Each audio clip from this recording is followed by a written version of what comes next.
Jesus, salvame.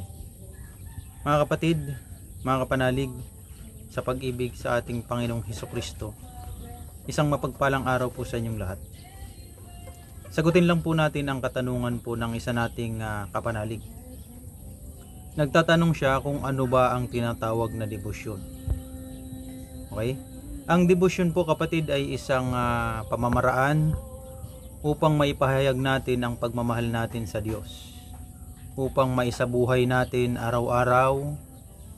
Ito ay masidhi or matinding pagmamahal sa Diyos na kailangan natin iparamdam sa Kanya ng buong puso, ng buong kaluluwa, ng buong espiritu natin.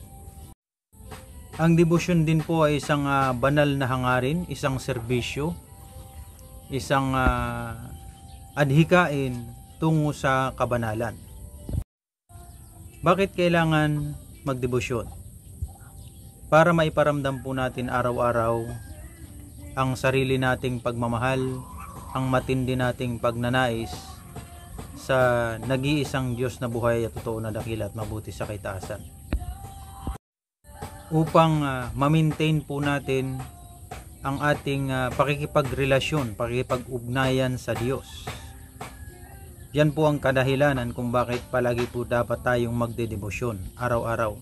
Gawin po dapat natin ang makalangit na gawain, iiwasan natin ang lahat ng mga makamundong gawain, iiwasan po natin ang ating mga kasalanan, iiwasan po natin ang mga kalayawang ginagawa po natin dito sa mundong ito. Araw-araw nating lilinisin ang sarili natin, araw-araw nating pagsisihan ang lahat ng kasalanan natin. Ito po yung tinatawag na debosyon. Kailan ba dapat simulan ang pagdedebosyon?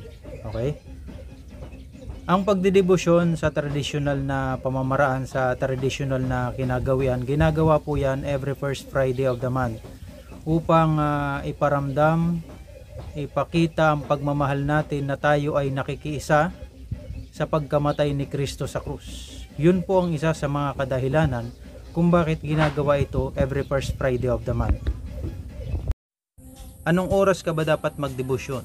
So basically, ang ginagawa ko sa pagdedebosyon, ang mga oras na inaantabayanan ko ay alas 6 ng umaga, alas 9 ng umaga, alas 12 ng tanghali, alas 3 ng hapon, alas 6 ng gabi, alas 9 ng gabi hanggang alas 12 ng madaling araw. Yan po yung rotation na ginagawa ko kapag po ako ay nagdedebosyon. So I hope kapatid, no, nasagot ko po yung katanungan nyo kung ano ba ang debosyon at kung kailan at kung bakit kailangan magdebosyon. Yun lamang po mga kapanalig at isang mapagpalang araw po sa inyong lahat. Jesus, salvame.